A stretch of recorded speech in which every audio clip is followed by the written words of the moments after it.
This episode is brought to you by Shopify.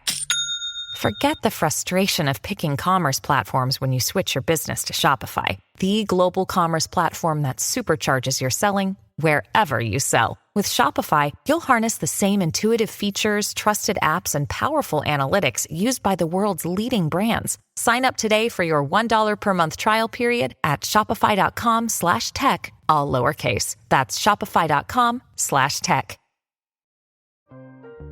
This episode is brought to you by Atlassian. Atlassian makes the team collaboration software that powers enterprise businesses around the world, including over 80% of the Fortune 500. With Atlassian's AI-powered software like Jira, Confluence, and Loom, you'll have more time to do the work that matters. In fact, Atlassian customers experience a 25% reduction in project duration per year. Unleash the potential of your team at Atlassian.com. Atlassian. Hey guys, welcome to the podcast today. And I've got Amy, the Lady Biz Wiz, coming out of Georgia. And she's an entrepreneur and she helps women entrepreneurs get their ideas to the marketplace. She's going to talk about her products, her business, inspirational guidance and wisdom, overcoming obstacles. And I'm really happy to have her on the show. So Amy, welcome. Thank you so much. I'm so happy to be here today. Yeah, briefly introduce yourself and we'll dive into the questions. Sure. My name is Amy Shippy, and like you said, I'm out of Savannah, Georgia. So I'm right here on the coast of Georgia, which I love. I grew up in this area, and I have been an entrepreneur for the past 32 years. And as an entrepreneur, I have had all the ups and all the downs and recovering from both. I find that entrepreneurship can be somewhat lonely, but if you are strategic about it and build a community around yourself, that entrepreneurship doesn't have to be lonely. You can be in control a lot on your entrepreneurial journey if you take some steps to mitigate the ups and downs that are going to come with that journey. And so for me, I'm most proud of having my 3 sons, and we've had more entrepreneurial conversations over the years than I can count. And I love everything about business. I love really helping people understand that we don't always have all the answers, but it's the journey and it's the steps that we take that keeps us going in business that make us successful. Yeah, really interesting. And it's quite interesting because I'm a physician by training, but I'm an entrepreneur at heart. And it's my colleagues, they raise their kids in a doctor family. But I noticed that a lot of my entrepreneurial friends, there is always discussions around how to solve problems, meaning of money, the value of money. It's just a totally different mindset from the professionals and entrepreneurs. So one thing that question, which you're an entrepreneur at heart, and you mentioned that neither success nor failure defines you, but the ability to keep moving forward does. So what strategies, mind shifts help you persevere through the toughest and darkest times? So I remember when I lost my business in 2012, and it was just a really difficult time. I had grown this business in my mid-20s, and we had grown it to a multi-million-dollar business per year. I was a millionaire before I turned 30. And so as I was approaching my 40s, we had lost our business in the recession. And I remember just being so utterly broken by that loss. And I really thought that success is what defined me, and that I was what that success was. And so when that success went away, or how I thought it went away, I became very sad. I just didn't want to get up. I didn't really want to go and do anything. And my husband told me, he goes, "You know what, Amy?" He goes, "The path you're on is not a path for you." He goes, "You've just got so much more to offer." And he goes, "You've just got to get up." And so I said, "I think I can trust it if somebody will just give me the path all the way through, and I can see so clearly where I'm going, and I don't have any obstacles." But I also knew that wasn't reality. Nobody was going to set me up stadium lighting so I could see every pitfall in my journey. And so what I realized in it was that it was the journey that made me and defined who I was. And so within a few weeks of losing our business, I started volunteering as a chaplain at a hospital, and I got to see things that were really super permanent. I got to sit in the gap of people saying goodbye to their loved ones that were young, loved ones that weren't sick and just all of a sudden were sick, and loved ones that were in accidents. And so I got to see that obstacles, no matter what, are a part of life. You're going to have to mitigate and overcome obstacles whether it's in business or whether it's just in it just didn't go as you planned for it to go.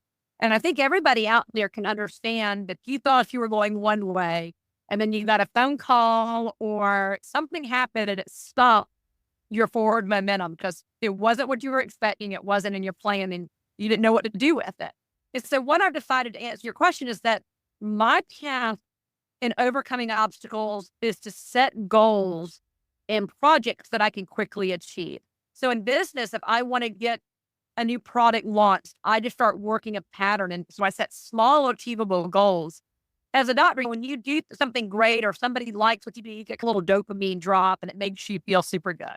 And so I feel that same way about setting goals. If I set goals that are achievable and then I achieve them and get to check them off my list, I feel happy, I feel successful, and I feel encouraged to go to the next step. Every time, no matter what the obstacle is, I may take a moment that I feel overwhelmed by the obstacle or I just don't have an answer.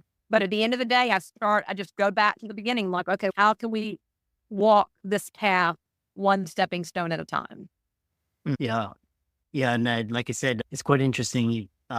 People, like I said, that coming from, a line of doctors versus entrepreneurs, and doctors basically have a set path. You just have to but and these days there's no job security.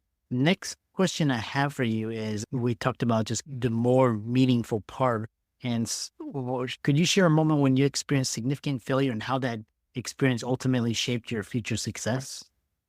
So we lost our business in I guess the recession happened in 2008 and we held on for several years. So we ended up losing our business in 2011.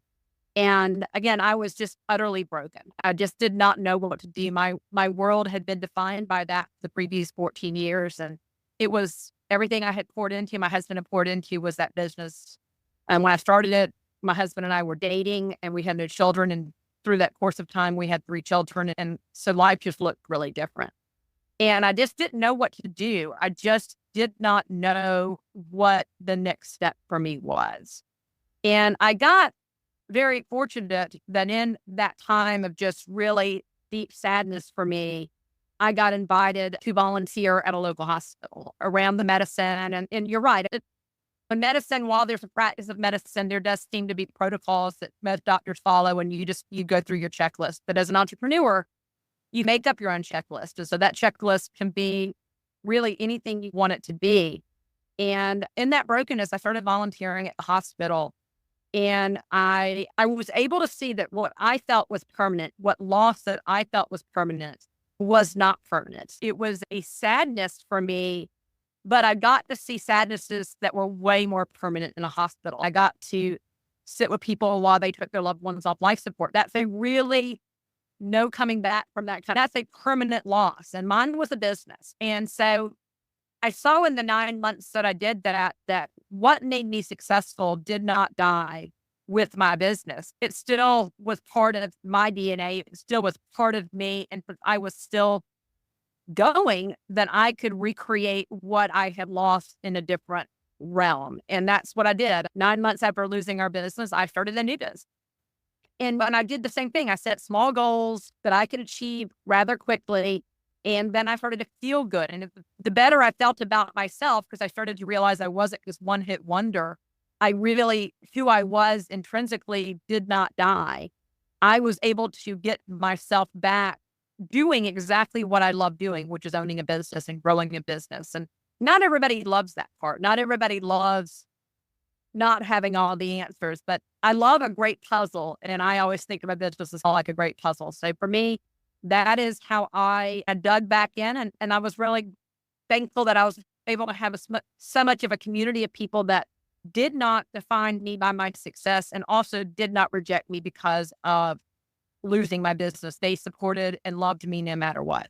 Cool. And Lady Biz Wiz is focused on helping and empowering women entrepreneurs because a lot of a subset of the audience are female. They could be executives or professionals, doctors, lawyers, dentists. And they're hearing this thing, entrepreneurship. Yeah, that's the way to freedom. And so talk about, for those inspired to take that leap, what are first key lessons to learn about entrepreneur? Because I meet some entrepreneurs and they like, because they're in transition and then they take the first job offer, because it's stable and it's a 9 to 5, it's more predictable. So what advice do you have for the female cohort listening?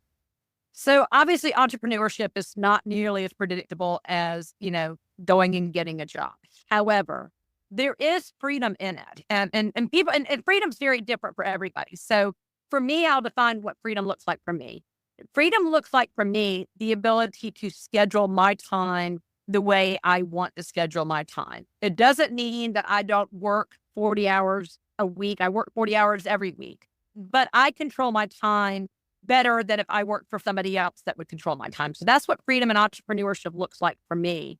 But as a woman entrepreneur, and really I think this would apply to women that are in the professional space. And so if you're a professional, a dentist or a doctor, you have the opportunity to create that into an entrepreneurial space. You can open practices, and I know many professionals that were dentists that decided to open their own dental practices, or doctors that decided to go into private practice for themselves, or lawyers, the same kind of thing. What I would say is that when you work for yourself, you are building something that your name is on. So for me, I always find that to be such a source of pride for me, because my business is or all of my businesses are so closely associated with who I am as a person. And I take a lot of pride in that. At the end of the day, though, if everything goes wrong or anything goes wrong, I have to fix that too. So there's really no group that's going to fix what goes wrong except for me. But truthfully, when I work with women entrepreneurs, or really even women executives that are trying to think about going off on their own, fear can be a big rider in, am I going to succeed? And maybe as an executive, or you're a great dentist, let's just say you're a great dentist, but you don't feel like you've got the solid business side behind you. You can always hire a great business side person to run your office, because your craft may just be in being a fabulous dentist. And so I'm also a big fan of not allowing what you think are your limitations to limit your success. Take a chance and go out there. I wrote my book about 2 years ago, and there's nothing more painful for me than sitting down and writing. So I don't write. I don't like to write. I don't write. But I like to talk, and I like to have my ideas. So I recorded my entire book and hooked up with a dear friend of mine who loves to write. And she took all of my words and put them into pages so I could get a book published. Without her help, or without her expertise in her field of what she was really good at, I would never have a published book. And so that's what I would encourage. Just because it's not something that you may enjoy, or is a limitation in your own self, do not be defined by those limitations. There are always people you can hire to help you through those obstacles if you don't have those in what I would say, your bag of tricks. I love the bag of tricks analogy. The next question I have for you is this: you founded multiple businesses across different industries, and this sunk cost fallacy. How do you identify when's the right time to move from one idea to the next, or diversify? Or there's always this quote from Napoleon Hill: it's like you stop short 1 feet from the goal. We want to avoid that. So how do you know when it's like time to stick it and when it's time to quit? So for me, because we lost our business and all of my income came from that business, our entire family's income came from that business. So I remember telling my husband that I never wanted to have just one stream of revenue. I wanted to have multiple streams of revenue, which would give me, in my opinion, or maybe just in where I was, I think that's probably not exactly true, but would give me the comfort in realizing that I could mitigate up and down. If one business was slow, another stream of income would, and I wouldn't have all of my world tied to one. For me, if you take me on vacation, I'll come up with 10 business ideas on a week vacation. My husband doesn't like to take me on vacation very much.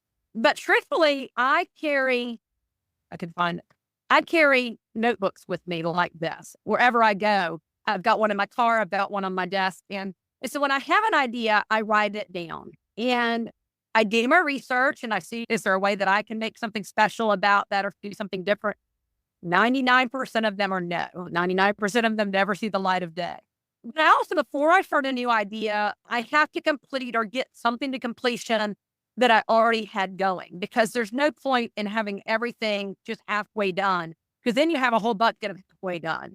And so I never move on to pulling a new business together until I have a business that is basically self-sustaining. So it's profitable, it's cash flowing the right way, And then where it can almost like a teenager, I can take my eyes off it a bit. It doesn't need me sitting there making sure it's being fed. It's that teenager in life.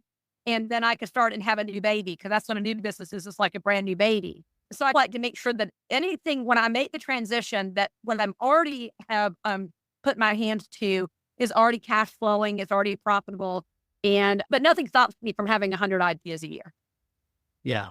It's really interesting because I've talked to so many entrepreneurs. One of my colleagues from college, he took a company public, and his was originally just, the idea was born out from his laptop and just tinkering and now it's a publicly traded company. So and the more people I talk to, they do what you do. It's what is a problem? What's a pain? What's a frustration?